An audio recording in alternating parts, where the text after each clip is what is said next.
The rhymes on this record, I mean, you see yourself said kind of at the start, you know, that there's a lot of rhymes on this record, and I think I'm just going to say that I think it's your best effort rapping wise on any of your records in terms of just ideas, creativity, playing within the structure of the songs, you know, the dropouts, the things, you know, the sound effects, just everything that makes you Eminem as an MC, as an artist, you know.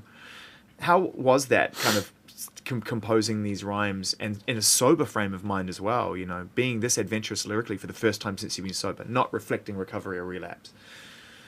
I mean, that was fun because I felt like I knew going into this record, I didn't know what I was going to call it or anything like that at the very beginning stages, but I knew that I didn't want to make Recovery Part 2. Just like I really don't want, I didn't want this album to sound like the last album. Just like Recovery, I wouldn't want it to, you know, when I made Relapse, I wouldn't want my next album to sound like that. I think that it's okay now to go back and revisit another, you know, I guess the framework of another album. Sure. So that being said, it was more about, for me, I think that doing the Bad Meets Evil EP with Royce was one of those things where we kind of went in, we didn't really plan to do it. It just kind of happened. I think I was going to do a song with him for one of his records, and then he was going to do one with me. And then it kind of ended up, well, we got 2 records. What if we do another one and see where it could go? Yeah. You know, and then it just kind of spawned into that. But I think we knew from the beginning we're not going to make a whole album. But it would be fun to make an EP, and it would be fun to just take the reins off and just, you know, just rap, go back and forth. You know what I'm saying? Like, so that became fun. And I think that a lot of this record spawned from some of that too, because it was like I kind of, a lot of these songs, stop counting bars and just let me finish this thought. It's done. And and it's done when it's done, and not, you know, not worry about, you know, making the EP with Royce was like, we weren't making an album, so we didn't have to round it out. We didn't have to, you know, make sure that we covered a bunch of subjects and didn't make every song the same, or, you know what I'm saying, like topic-wise or whatever. And I kind of took some of that with me to this record. And, you know, it is an album, so you still do want to round it out. You want to make sure that it's not just that, but at the same time, as much as I can, without trying to cram it down people's throats, or maybe to cram it down people's throats. I just wanted to rap, you know? I want to talk about a couple of songs on the record in particular that I love. Did I tell you I like rap? Yeah, me too, man. I love rap. Yeah, it's cool. I like rap. I want to talk about Love Game with Kendrick, because you guys are really spurring each other on. He's the only guest on the record. You know, you've never been particularly... He's the only rapper guest. Yes, that's right, I should say. Yes. Yeah, the only rapper on that record. I mean, he's phenomenal, you know. We all in agreement with that. We all know how amazing he Absolutely. is. You know, working with him on that song and just bouncing off him. Did you guys do your rhymes separately in different parts of the country, or did you do it at the same time, or how did that record come together? It was... The way that it was put together was kind of last minute, because I had did so many records for this album and was recording so fast. It was almost like I would record a record, maybe 2 a week, and then kind of put them aside and then record 2 more and just kept going and kept going. And by the time it was all said and done and I was picking the songs out, you know, I'd go through them with Paul and we'd sit there and, you know, bounce ideas back and forth. What do you think about this song? I like this song, but this is what I don't like about this song. So we would kind of do that. By the time it got to the later stages of it, I had a lot of songs that I was trying to fit on the record, you know, and trying to make it cohesive and trying to make it all one thought with the, you know, with that whole framework of what I'm working within those parameters or whatever. But I had so many that I wanted to keep. Yeah.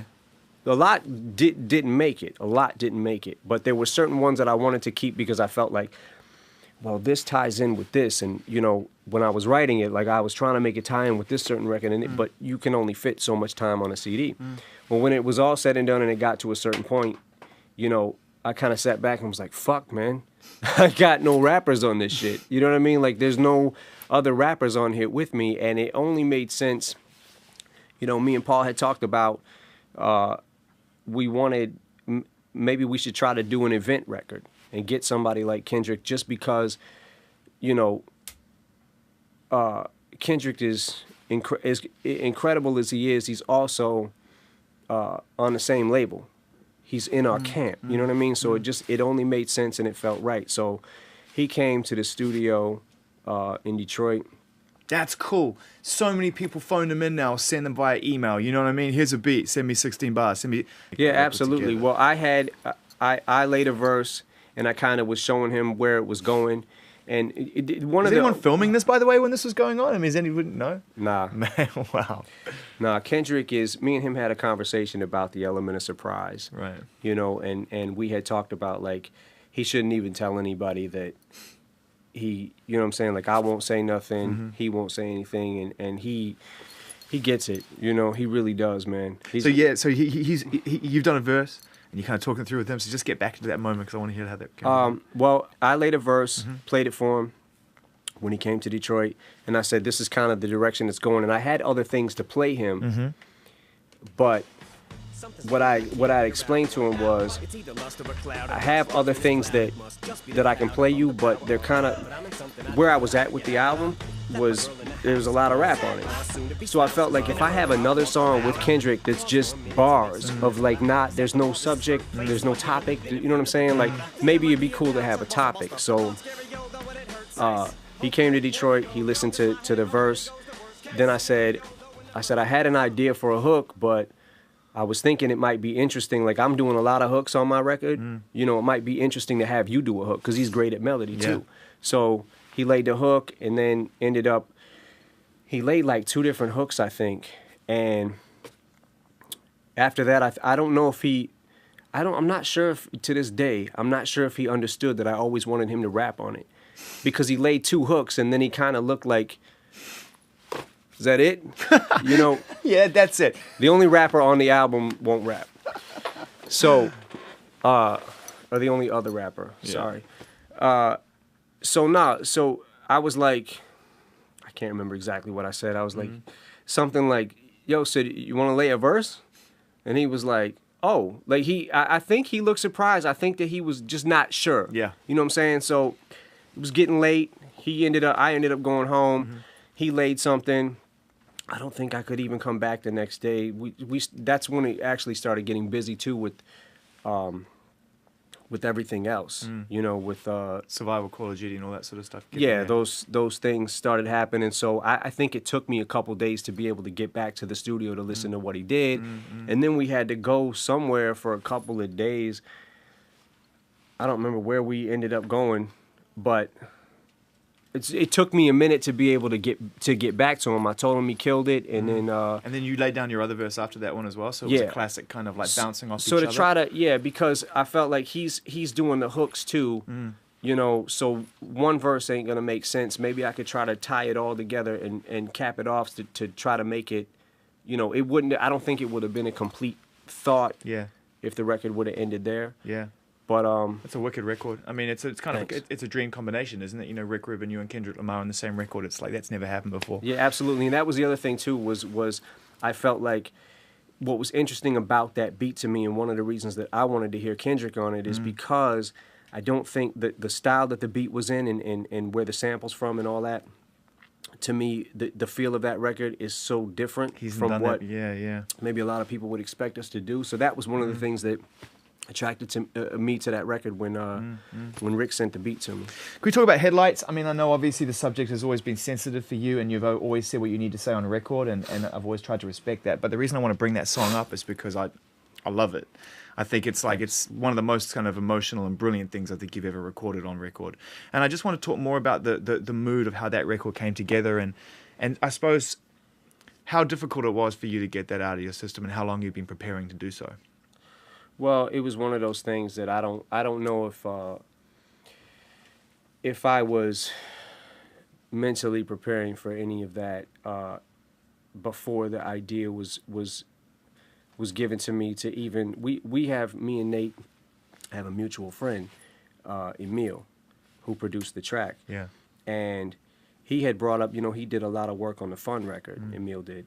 and he had brought it up to me like, "What do you think about working with Nate?" And Nate is dope. Like the way he writes and the way his cadences and his voice and the way he like he's a great writer. Yeah, I mean, it's incredible. Yeah. So I was open to the idea. Emil sent me a couple of sketches, like early on, sketches of it, and I had a couple of things that we bounced some ideas of like what to like certain little changes to make here and there, and then pretty much went from there. Once that ended up getting to the place where it was at, then I wrote the rhyme to it, and that's pretty much it. You proud of that one, of that song? I mean, I'm proud of every record on here. The reason I know that's an obvious thing to ask, but it's, I mean, it is. I mean, it's an amazing listen, man. I mean, you got to remember that your fans have been on this journey with you through your honesty. Your fans have experienced what you've experienced, and your relationships with people in your family or friends or whatever through your records. Yeah. So to come full circle on that song is kind of important to them as well, or to us, to hear that in a weird way. It sounds strange, doesn't it? Yeah, I mean, it's one of those chapters. It was one of those things that was, bothered me for a little bit. It was one of those things I needed to get off my chest. So, I don't have anything else to really elaborate or expand on that record other than everything that I needed to say. I put on that record and I kind of left it there.